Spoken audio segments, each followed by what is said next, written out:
ओम सम शनिश्चराय नमः। आप सभी का स्वागत है विकास मिश्रा भक्ति चैनल में।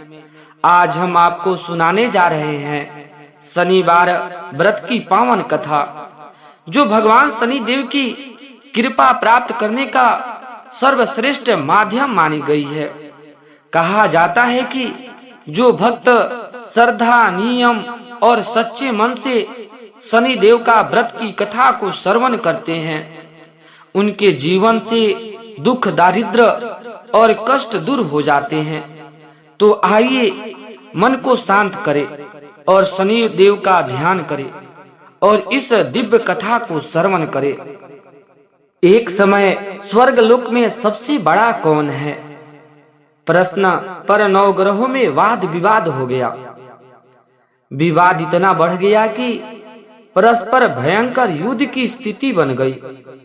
निर्णय के लिए सभी देवता देवराज इंद्र के पास पहुंचे और बोले, हे देवेंद्र, हे देवराज इंद्र, आपको निर्णय करना होगा कि हमें सबसे बड़ा कौन है। तब देवताओं का प्रश्न सुनकर देवराज इंद्र उलझन में पड़ गए। इंद्र बोले, मैं इस प्रश्न का उत्तर देने में असमर्थ हूँ। हम सभी पृथ्वी लोक में उज्जैनी नगर में राजा विक्रमादित्य के पास चलते हैं। वहाँ के राजा है। देवराज इंद्र सहित सभी नवग्रह की देवता उज्जैनी नगर पहुँचे।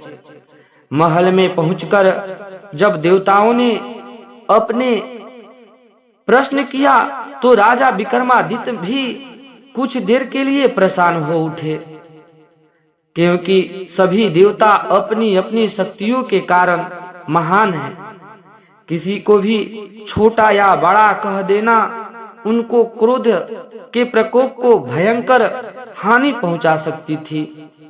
अचानक राजा विक्रमादित्य को एक उपाय सूझा और उन्होंने विभिन्न धातुओं जैसे कि स्वर्ण, रजत, चांदी, कांसा, तांबा, सीसा, रांगा, जस्ता, अभ्रक और लोहे के 9 आसन बनाए। धातुओं के गुण के अनुसार सभी आसनों के लिए एक दूसरे के पीछे रवाना हो गए।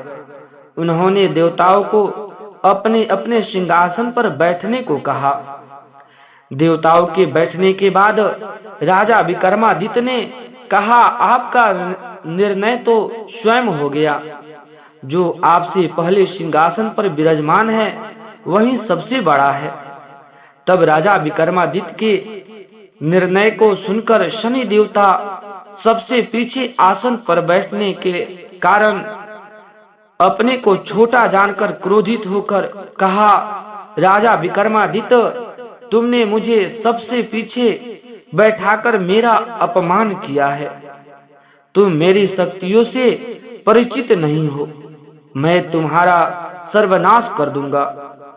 शनिदेव ने कहा, सूर्य एक राशि पर 1 महीने और चंद्रमा 2.25 दिन तक रहते हैं। मंगल 1.5 महीने तक और बुध और शुक्र 1 महीने तक रहते हैं। भगवान बृहस्पति 13 महीने तक रहते हैं। लेकिन मैं किसी राशि पर 7.5 वर्ष तक रहता हूँ। बड़े बड़े देवताओं को मैंने अपने प्रकोप से पीड़ा पहुंचाई है। राम को 7.5 के कारण ही वन में जाकर भटकना पड़ा और रावण को 7.5 के कारण ही युद्ध में मृत्यु की शैया पर पड़ना पड़ा। राजा, अब तू भी मेरे प्रकोप से नहीं बच सकेगा। इसके बाद अन्य ग्रह के देवता तो प्रसन्न हो गए, साथ चल गए, परंतु शनिदेव बड़े क्रोध के साथ वहां से विदा हुए। तब राजा विक्रमादित्य पहले की तरह ही न्याय करते रहे। उनके राज में सभी स्त्री पुरुष बहुत प्रसन्न जीवन यापन करते थे। कुछ दिन ऐसे ही बीत गया। उधर शनि देवता अपने अपमान को भूले नहीं थे। तभी विक्रमादित्य से बदला लेने के लिए एक दिन शनिदेव ने घोड़े के व्यापार का रूप धारण किया और वह बहुत से घोड़े के साथ उज्जैनी नगर में पहुंचे। राजा विक्रमादित्य ने राज में किसी घोड़े के व्यापारी के आने का समाचार सुना तो अपने अश्वपाल को कुछ घोड़े खरीदने के लिए भेजा। घोड़े बहुत कीमती थे। अश्वपाल ने जब वापस लौटकर इस संबंध में बताया तो राजा विक्रमादित्य ने स्वयं आकर एक सुंदर और शक्तिशाली घोड़े को पसंद किया। घोड़े की चाल देखने के लिए राजा उस घोड़े पर सवार होकर वह घोड़ा बिजली की गति से दौड़ पड़ा। तेजी से दौड़ता घोड़ा राजा को दूर एक जंगल में ले गया और फिर राजा को वहां गिराकर जंगल में कहीं गायब हो गया। राजा अपनी नगर को लौटने के लिए जंगल में भटकने लगे, लेकिन उन्होंने लौटने का कोई रास्ता नहीं मिला। राजा को भूख प्यास लग गई थी। बहुत घूमने पर उसे एक चरवाहा मिला। राजा ने उसे पानी मांगा। पानी पीकर राजा ने उस चरवाहे को अपनी अंगूठी दे दी। फिर उसने रास्ता पूछा तो वह जंगल से निकलकर पास के नगर में पहुंचे। राजा ने एक सेठ की दुकान पर बैठकर कुछ देर आराम किया। उस सेठ ने राजा से बातचीत की तो राजा ने उसे बताया कि मैं उज्जैनी नगर से आया हूँ। राजा के कुछ देर दुकान पर बैठने से सेठ जी बहुत बिक्री हुई। सेठ जी ने राजा को बहुत भाग्यवान समझा और खुश होकर उसे अपने घर भोजन के लिए ले गए। सेठ जी के घर में सोने का एक हार खूंटी पर लटका हुआ था। राजा को उस कमरे में छोड़कर सेठ जी कुछ देर के लिए बाहर गए थे। तभी एक आश्चर्यजनक घटना घटी। राजा को देखते देखते सोने के उस हार को खूंटी निगल गई। सेठ जी ने कमरे में लौटकर हार को गायब देखा तो चोरी का संदेह राजा पर ही किया, क्योंकि उस कमरे में राजा ही अकेले बैठे थे। सेठ जी ने अपने नौकरों से कहा कि इस परदेशी की रस्सी से बांधकर नगर के राजा के पास ले चले। राजा ने विक्रमादित्य से हार के बारे में पूछा तो उसने बताया कि उसके देखते ही देखते खूंटी ने हार को निगल गई है। इस पर राजा ने क्रोधित होकर चोरी करने के अपराध में राजा विक्रमादित्य के हाथ पांव कटवाने के आदेश दे दिया। राजा विक्रमादित्य के हाथ पांव काटकर उसे नगर की सड़क पर छोड़ दी गई। कुछ दिन बाद एक तेली उसे उठाकर अपने घर ले गया और उसे अपने कोल्हू पर बैठा दिया। राजा आवाज देकर बैलों को हाँकता रहा। इस तरह से तेली का बैल चलता रहा और राजा को भोजन मिलता रहा। शनि के प्रकोप से 7.5 पूरी होने पर वर्षा ऋतु प्रारंभ हुई।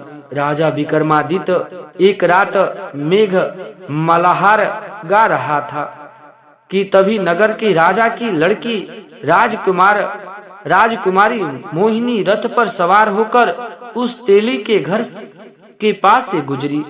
उसने मेघ मलाह सुनी तो उसे बहुत अच्छा लगी और दासी को भिजवाकर गाने वाले को बुला लाने को कही।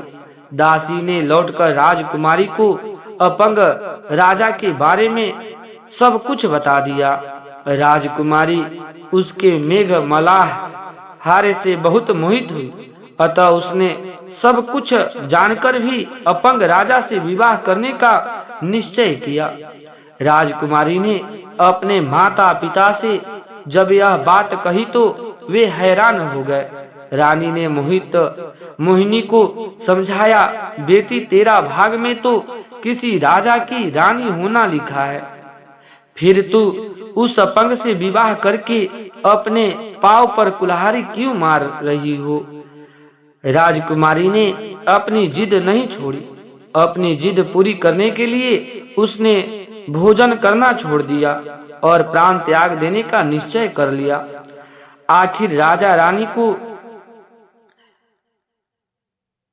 अपंग के साथ विवाह राजकुमारी का कराना पड़ा। विवाह के बाद राजा विक्रमादित्य और राजकुमारी तेली के घर में रहने लगे। उसी रात सौपन में शनिदेव राजा से कहा, राजा, तुमने मेरा प्रकोप देख लिया। मैंने तुम्हें अपने अपमान का दंड दे दिया है। राजा ने शनिदेव से क्षमा करने को कहा और प्रार्थना की कि हे शनि देवता, आपने जितना दुख मुझे दिया है अन्य किसी को न देना। शनिदेव ने कुछ सोचकर कहा, हे विक्रमादित्य, मैं तुम्हारी प्रार्थना स्वीकार करता हूँ। जो कोई स्त्री या पुरुष मेरी पूजा करेगा, शनिवार को व्रत करेगा, मेरी कथा को सुनेगा, उस पर मेरी अनुकंपा बनी रहेगी, आशीर्वाद बनी रहेगी।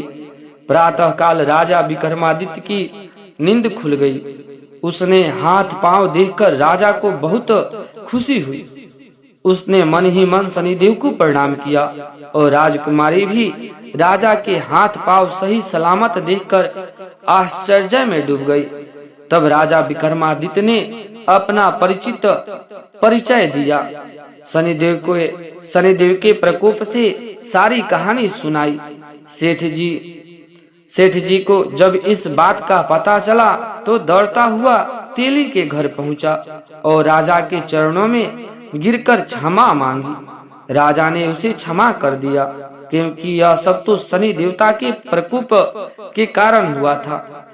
सेठ जी राजा को अपने घर ले गए और उसे भोजन कराया। भोजन कराते समय वहां एक आश्चर्यजनक घटना घटी। सबके देखते देखते ही खूंटी ने हार उगल दिया। सेठ जी ने अपनी बेटी का विवाह भी राजा के साथ कर दिया और बहुत से स्वर्ण आभूषण धन आदि देकर राजा विक्रमादित्य को विदा किया। राजा विक्रमादित्य राजकुमारी मोहिनी और सेठ की बेटी के साथ उज्जैनी पहुँचे तो नगरवासियों ने हर्ष से उनका स्वागत किया। अगले दिन राजा विक्रमादित्य ने पूरे राज्य में घोषणा करा दी कि शनि देवता सब देवता में श्रेष्ठ है। प्रत्येक स्त्री पुरुष शनिवार को इनका व्रत करे और व्रत की कथा को अवश्य सुने। राजा विक्रमादित्य की घोषणा से शनिदेव बहुत प्रसन्न हुए और शनिवार का व्रत करने से या व्रत की कथा सुनने के कारण सभी लोगों की मनोकामनाएं भगवान शनिदेव की आशीर्वाद से पूरा होने लगी। सभी लोग आनंद पूर्वक रहने लगे। इस प्रकार से भगवान शनिदेव की कथा संपन्न होती है। तो प्रेम से बोलिए शनि महाराज की जय, राजा विक्रमादित्य की जय। हे शनिदेव, हम सब पर अपनी कृपा बनाए रखिए। हमारे जीवन में दुख और अंधकार को दूर कीजिए। यदि आप सभी को यह कथा पसंद आई हो तो वीडियो को लाइक और शेयर जरूर करें और विकास मिश्रा भक्ति चैनल को सब्सक्राइब करना ना भूले और कमेंट में जय श्री शनिदेव, जय हनुमान जी महाराज जरूर से जरूर लिख दे। आपकी सभी मनोकामना भगवान शनिदेव और हनुमान जी महाराज की कृपा से जरूर पूर्ण होंगे।